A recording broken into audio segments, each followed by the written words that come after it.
Hey, did you know that now Rooted Together has a website? That's right, rootedtogetherpodcast.org. That's rootedtogetherpodcast.org. If you want updates on recent sermons, or you want the latest biblical meditation from Genesis, or if you just want meditations on life in general, you'll find it on rootedtogetherpodcast.org. Have you ever had trouble trusting in God's provision? Well, this episode is for you, because the question we're going to be answering is this: have you ever had to trust God's provision without seeing how He will do it or how He will provide it? Welcome to the Rooted Together podcast, the podcast which aims to root you in Christ through His Word together. I'm your host, Charles, and today we are in Genesis chapter 22 with an episode called Son of Promise. You know, I remember sitting on the edge of a mountain in Taiwan and watching the sunset over the ocean. And it was truly a majestic scene. It was something truly holy to behold, the beauty of God's creation. And yet, I couldn't help but notice that there was this couple standing nearby. And they were both staring at their phones. And no, I don't mean taking pictures. I mean, they were like checking Facebook or whatever they were checking.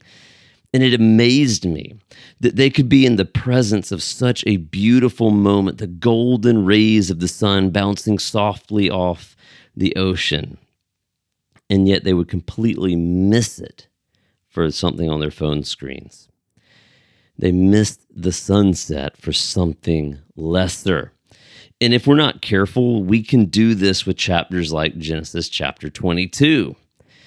We can miss the beauty of what it's saying for the small details. And those details, those things that might make us miss it, is often in the tension part of the text. You know, I've talked with many people who have a problem with the tension in this chapter. They might ask questions like this, and maybe you have also asked this question: why would God test Abraham in such a way? This is the chapter where He tells him to sacrifice Isaac, and we might be uncomfortable with that. And I actually think we're supposed to be, on some level, uncomfortable with that question. It's a horrific test in some ways, right? However, I fear that when people focus on that part of it, which is important to think about, but they focus and fixate on it, they're missing something beautiful behind the words. You see, Isaac is the son of promise. God's covenant hangs in the balance of this chapter. If Abraham sacrifices Isaac, how does the covenant work? And sometimes events happen that either feel like God's love and goodness also hang in the balance as well. However, what shines through the tension of this chapter is God's love and provision for His children. Abraham doesn't sacrifice Isaac. God never intended for him to. Why? Because God would send a ram. Said another way, God would provide.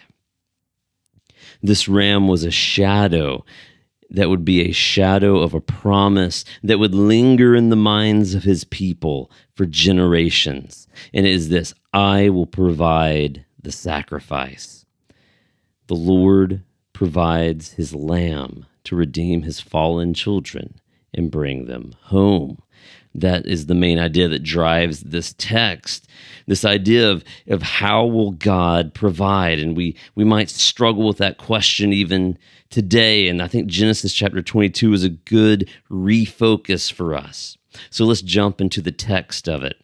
You see, most people don't know this, and this is beautiful. But the first time the word love is used in the Bible is in verse 2 of this chapter. Oh, and you can look this up. It's very true. The first time love is used is in verse 2 of chapter 22.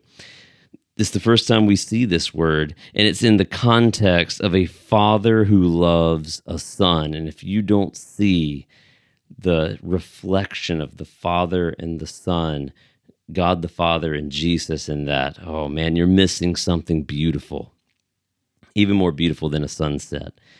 Don't miss this. We cannot read this chapter without seeing shadows of Jesus all over. Whispers of Jesus are woven so wonderfully through the text that it is truly breathtaking. So take a moment, and as you read through it, see those images, see those shadows, and see those reflections. Abraham loved his son. So it comes as a surprise to the reader that God asked Abraham to sacrifice his only son, the son he loved. The sometimes faithful and sometimes faithless Abraham is confident throughout this whole chapter. And that's a little shocking. We are used to seeing Abraham faltering, stumbling, and yet here he is sure that God will preserve his son. He is sure that God will provide. And that's a statement he uses throughout this chapter. As Isaac and Abraham walk up the dusty mountain trail, Abraham continues to repeat, God will provide. Isaac is carrying the wood on his back, and he asked about the sacrifice, and this gives rise to the tension of the text. What will happen? How will God provide?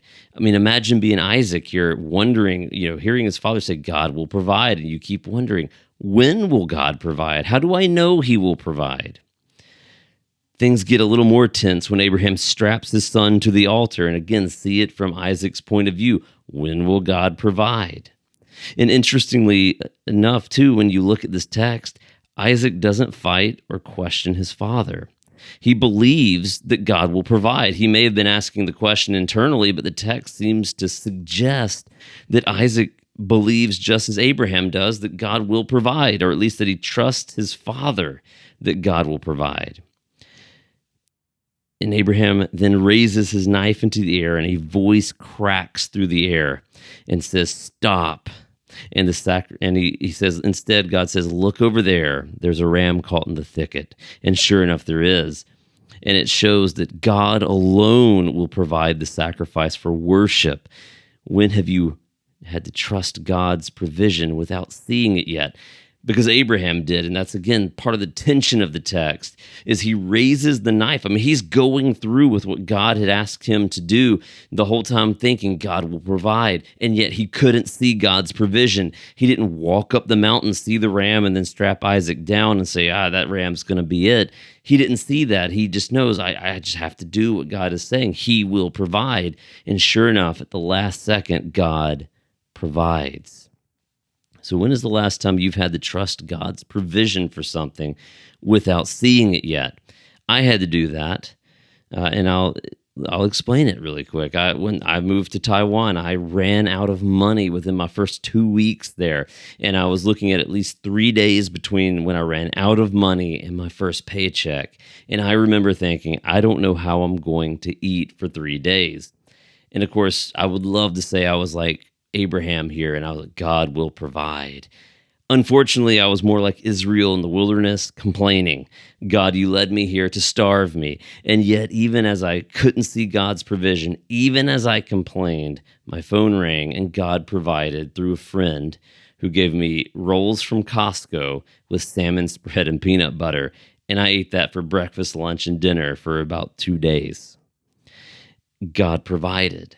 And that has been kind of a foundational thing for me as I've gone throughout my life since then, going, I can't see it, but I know God will provide because he has provided. And for Moses's audience, who is sitting on the plains of Moab, overlooking the promised land, how do they know that God will provide the promised land? How do they know he's going to provide all of these things they've been promised the whole time they've wandered through the wilderness? Well, as Moses is telling this story, that's part of what they're hearing. God will provide because he has provided, and he will continue to provide. They were called to be obedient and to wait faithfully for God's provision, and that is and that question flows from the text. Will they be faithful and wait on God? Will we? Can you relate to feeling that God has led you somewhere and you can't see how you're going to get there? You can't see how he's going to provide. Maybe you don't see how you're going to make it through the next day. I hope that you can look back to this text, and I hope you can look back to moments in your life where God has provided, even when you couldn't see it. So let's get a few takeaways. I've already given some, but here's some more takeaways. You see, the same promise is true for you and me, that God provides. God provides the means for redemption for his children, and he has done that through Jesus. Christ's blood purifies our hearts and brings us into the family of God. And we see this throughout the chapter. We see these images of Jesus. Like Isaac, Jesus would carry the wood on his back up a mountain. He too would be on the altar of a cross. But Jesus was the ram caught in the thicket. Jesus was God's provision. Jesus did take our place on the cross. We deserved the wrath of God, and yet God instead supplied his own Son, the Son that he loved, to take our place. Just as the ram took Isaac's place, so Jesus steps in to ours. Let's marvel at that truth. Let that be a foundational pillar that says God has provided the means to relationship. He will continue to provide the means to get closer to him. So don't miss the beauty of Jesus in this chapter. Don't be the couple more interested in their phone than the beauty of the Son. See what I did there? S-O-N, Son. Let us walk through this week, and let's walk through our lives and say that God has provided, and he will continue to provide. And I know that he will continue to provide because I can look back.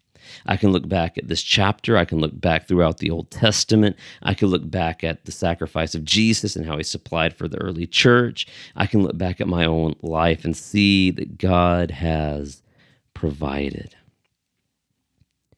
We're called to be faithful. We're called to be obedient. So will we obediently walk through this life with confidence that God has provided the means to relationship and peace with him? Or will we question what God has called us to? Abraham was by no means perfect, and so far we've seen him fail many times. And we can relate to Abraham because we too fail God on the regular. And many times we have not heeded God's word or trusted in his sovereignty or his ability to provide, and we try to reach out in our own means. Abraham did, and we do too. But when we fail, let us reset and grow from that experience. Abraham did, and we can too. Let our obedience reflect our hope that God provides redemption for his children. So look back. Where have you seen God provide in your life? And how will you allow that to give you hope for the future as well? I'd like to thank you for joining me in Genesis chapter 22, and I look forward to joining you in Genesis chapter 23 next time. I'll see you there.